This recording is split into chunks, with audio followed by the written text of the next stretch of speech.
Well, it's all quiet at the moment along the Carolina coast. This is a live look at Myrtle Beach in South Carolina, the upper portion of South Carolina. And you can see the clouds.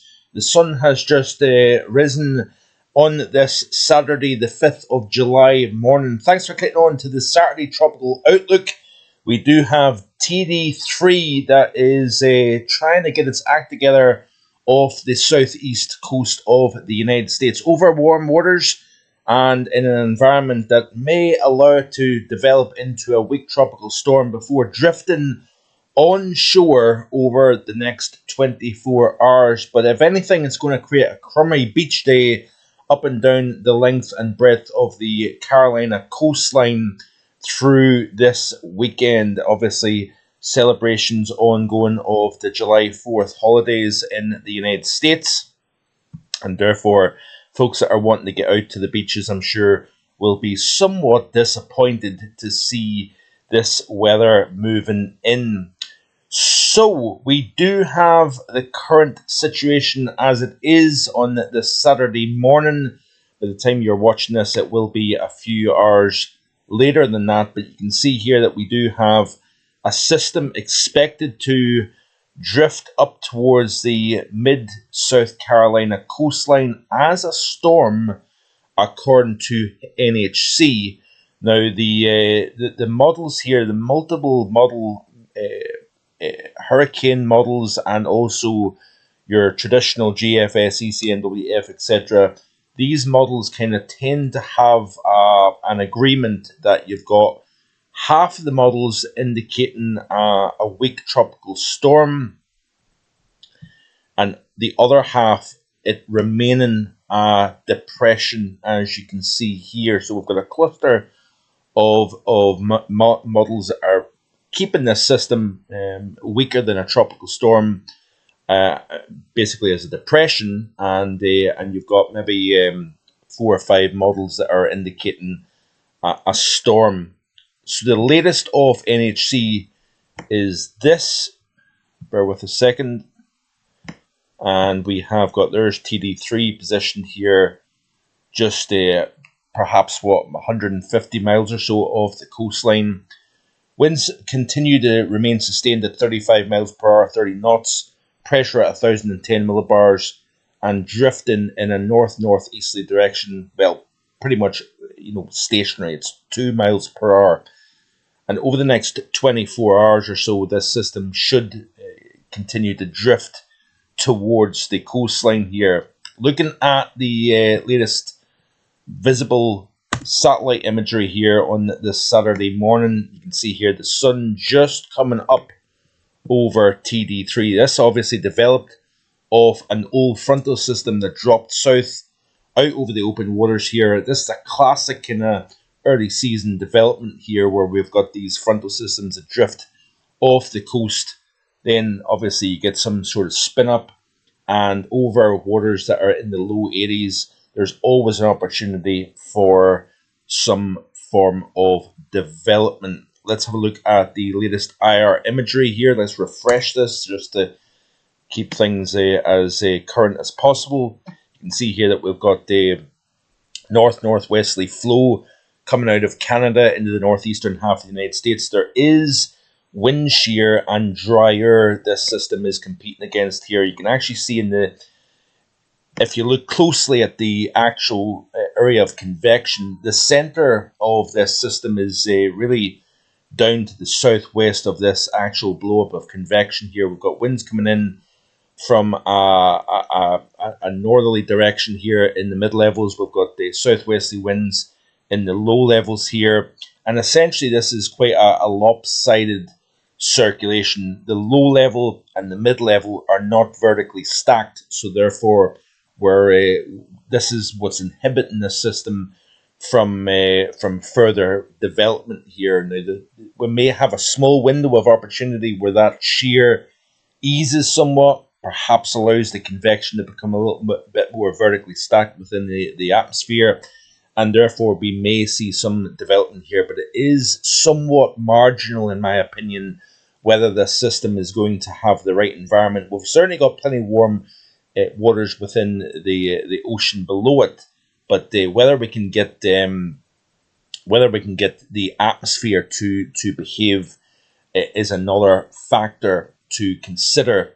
So that is TD3. I just wanted to discuss what the NHC was actually saying with regards to this system here. So let's look at the forecast discussion at 5 a.m. Eastern Time.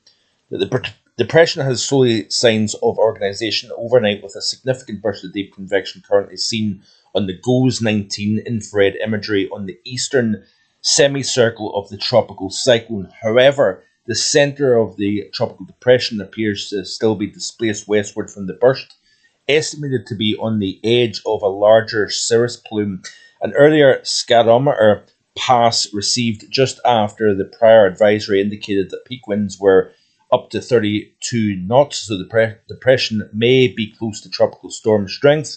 For now, though, the initial intensity is being held at 30 knots, blending the lower subjective and higher objective Dvorak intensity estimates. An aircraft reconnaissance aircraft mission is scheduled to sample the system later this morning and provide more in situ information about the cyclone later today. The depression continues to meander this morning with the best guess at an estimated motion of 0.30 to 2 knots, roughly. That's the forward speed. The track forecast is short term and somewhat tricky, since the lopsided nature of the convection with the system suggests that there could be some centre reformation relocations to the north and or east later today. Therefore, the main steering features are mid to upper level low over the northeastern Gulf. So yes, that gives you a rough idea that there is shear providing a lopsided system, and that is inhibiting TD3 from becoming much stronger at this point in time. Let's have a look at the specific then, because there is another system waiting in the wings. You can see here nothing else going on in the Atlantic, but this is quite interesting here. Another feature, 90% chance of development, by the way. This would be the 7th named system in the Pacific season, which is pretty incredible stuff. In terms of this would be the 3rd system to develop in the Atlantic here. We obviously have a TD3, but if this did happen to become a tropical storm, it would be called Chantal, which is the 3rd name in the Atlantic list. In terms of the East Pacific, with a 90% chance of this next system developing, that would become Gil. That would be the 7th development, which is pretty amazing stuff. And in terms of the how the East Pacific is ranking, we have seen 6 tropical storms, 3 hurricanes and 2 major hurricanes. Obviously, Flossie, that is no longer, did reach major status, which is quite interesting.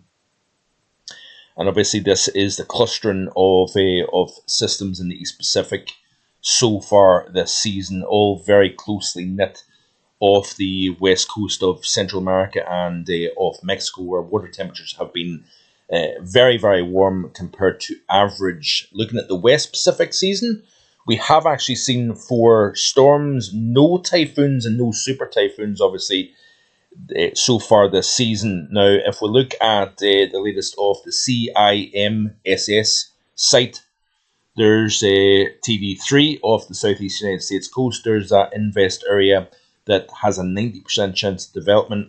And in the West Pacific, we do have Tropical Storm Danis and also Mun, which is off the east coast of Honshu, Japan. And we are likely to increase the activity over the Western Pacific over the next couple of weeks. If we look at the GFS ensemble in terms of vertical velocity, this is upward motion versus sinking motion within the atmosphere. Widespread sinking over the Atlantic. East Pacific, interestingly enough, is actually in an environment that would support more subsidence widely over the East Pacific.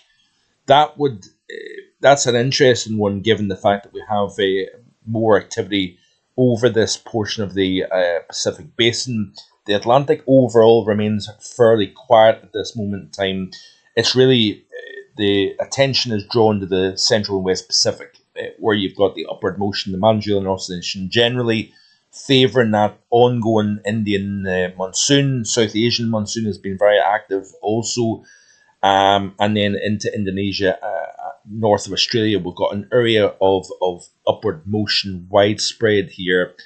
This then increases the opportunity for development. This is the tropical storm strike probability of the ECMWF model, and you can see here that there is really not a whole lot to speak about over the Atlantic Basin. This takes us out to the 14th of July. Then moving on to the 14th through the 21st, you can see here a clustering of enhanced potential north of the Philippines, south of Japan here, more up against the east coast of China. A little area up in the far north of the Bay of Bengal. We've continued to see the stronger southwesterly winds coming off the mascarene high into the west coast of India, enhancing that monsoon trough. We've also got some area here just to the southwest of Sumatra as well. But even as we move into the period 21st through the 28th of July, you see that continued threat. Upper portions of the Bay of Bengal and that region here, that concentration zone between the north of the Philippines, south of Japan, up against the east coast of China here. This appears to be the region to watch through the remainder of July. A little bit of probability here off the west coast of Mexico.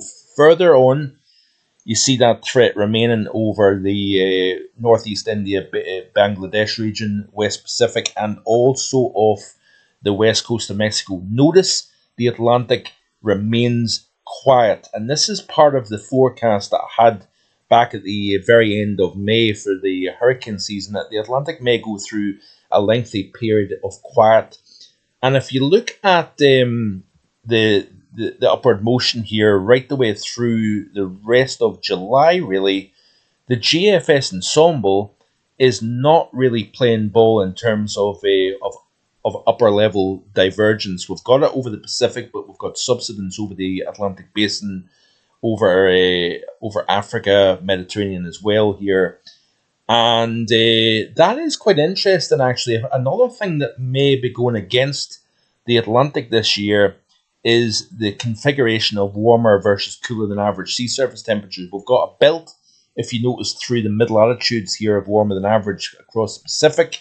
We've got this ribbon of anomalous warmth extending from essentially the South China Sea up into the Yellow Sea, surrounding surrounding Honshu, Japan, right the way across the central regions of the North Pacific. We've got this area of cool extending off California, off the west coast of the United States, down to the south of the Hawaiian Islands. We've also got this cool extending off South America as well. This kind of legacy of the La Nina here, very evident. Look at how cool the waters have become off the Arabian Peninsula here, off Somalia, for example. Very interesting stuff.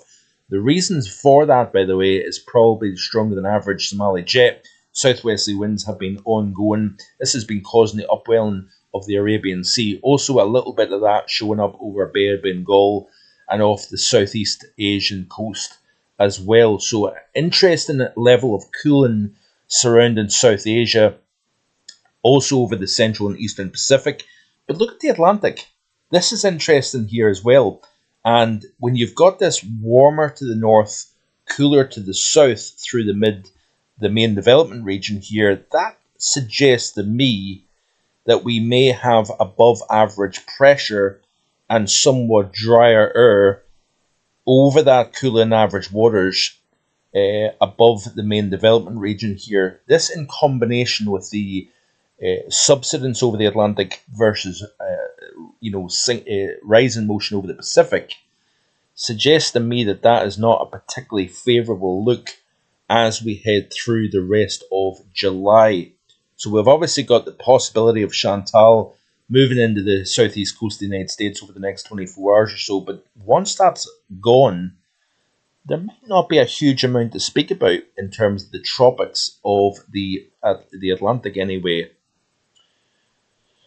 Moving on then, I want to show you another interesting situation here. India. Obviously, this tropical season, we're going to be talking about the Indian monsoon as well.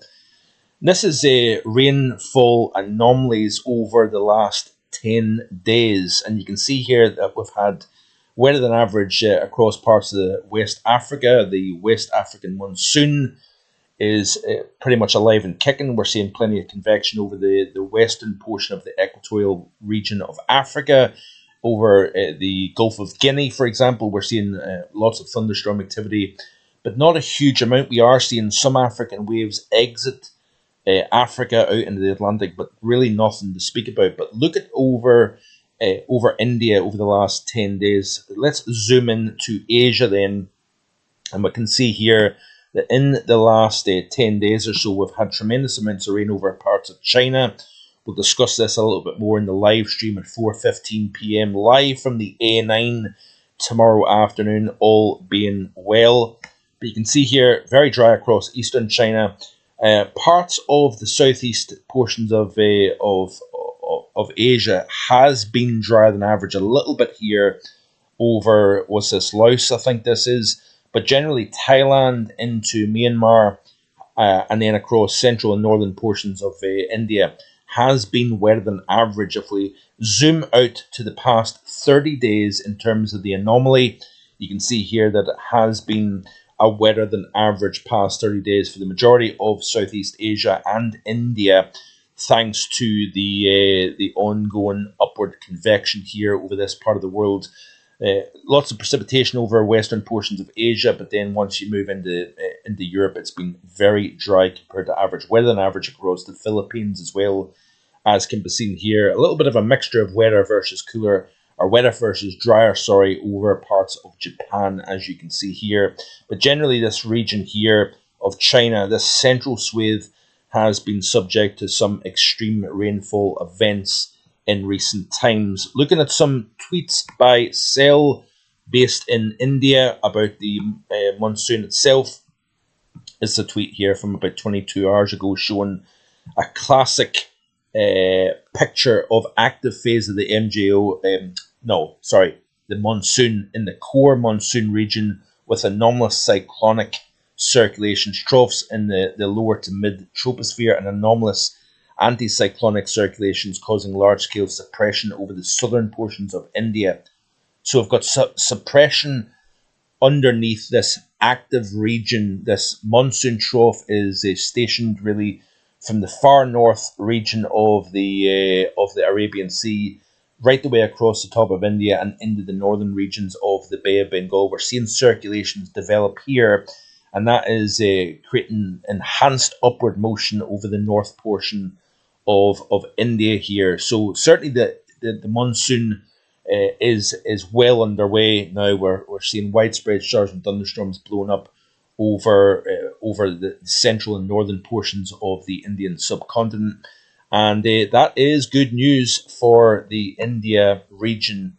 Let me just see here. Fantastic imagery here showing up of the convergence and the convection. You can see here low-level, strong westerly winds here associated with the monsoon jet, but you can see in the upper levels of the atmosphere winds blowing out of the east here. So strong winds in the upper levels overlapping strong westerly winds underneath that, and that is a fantastic visual here of the active monsoon trough at this moment in time.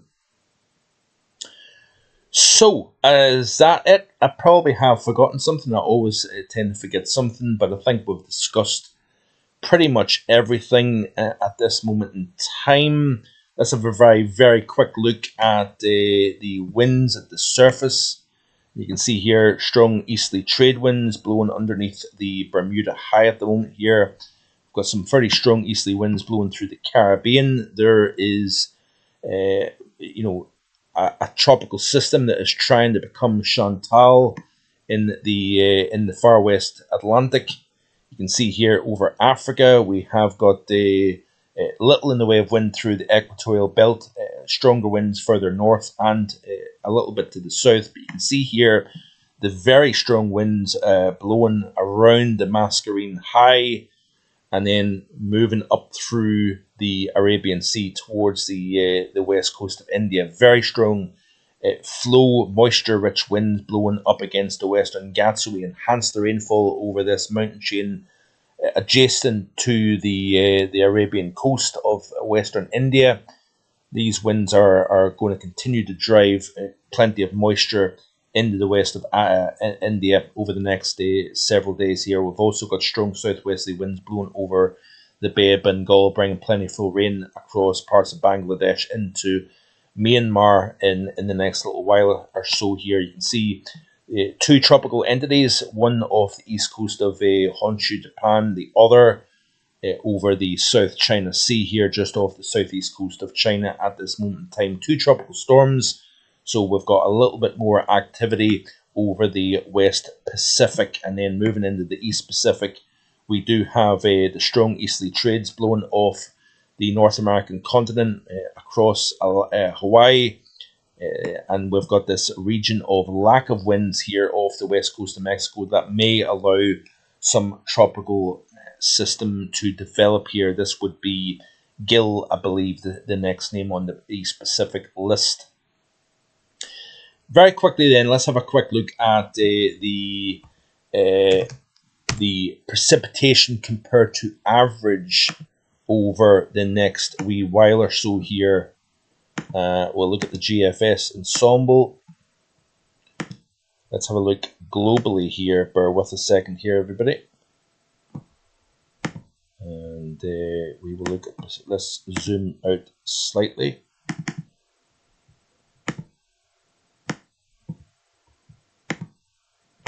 So this is upcoming 7 days in terms of precipitation. You can see here that we are, according to the GFS, firmly drier than average, which is interesting across the south central portions of India, but a little bit wetter than average across the north of India. We do have a wetter than average region to the north of Indonesia. We've got slightly drier than average according to the GFS over the Philippines, over Japan, but this corridor here in between appears to be the region to watch in terms of tropical cyclone development here.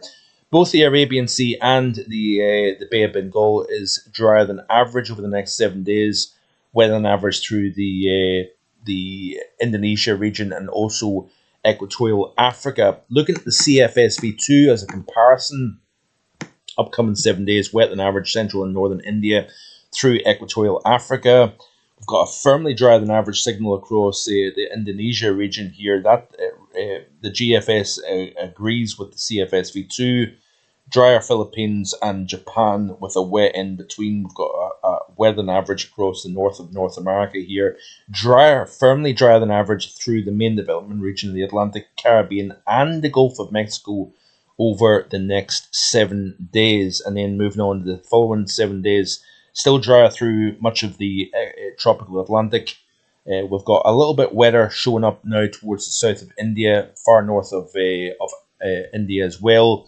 Firmly drier than average here north of Indonesia, as you can see here.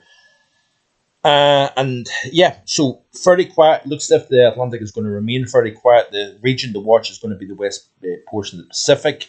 Got that next system possibly going to develop in the East Pacific. That is your tropical outlook for this Saturday, the 5th of July. Hope you've enjoyed it. I will leave a link in the description below for tomorrow's live stream. It will be 4:15 tomorrow, live from the A9, all being well. So stay tuned, and I hope you can join me for that. Enjoy the rest of your Saturday. Have a good one. Bye-bye.